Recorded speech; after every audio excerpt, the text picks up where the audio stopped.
Hello అండి friends, ఇక్కడ చూడండి ఫ్రోజన్లో ఎన్ని రకరకాల ఐస్ క్రీమ్స్ ఉన్నాయి. ఒకసారి చూడండి, మీకు ఏ ఫేవరెట్ అనేది కామెంట్లో తెలియజేయండి. చూడండి ఎన్ని రకాలుగా ఉన్నాయో. ఈ సెక్షన్ మొత్తం అవే pull ice creams, cone ice creams, మామూలుగా హోటళ్ళలో పెడతారు కదా ఐస్ క్రీమ్స్ కూడా, vanilla ice creams, strawberry, chocolate flavour.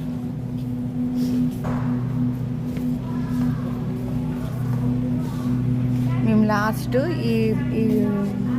ఈ బాక్స్ తీసుకున్నాము. సో దీని రేట్ వచ్చేసి $7. ఈ విధంగా మీకు ఇందులో ఏ ఫ్లేవర్ అనేది ప్లీజ్ కామెంట్లో తెలియజేయండి. మేమైతే ప్రస్తుతానికి ఈ ఫ్లేవర్ తీసుకున్నాము. ఇది 2.86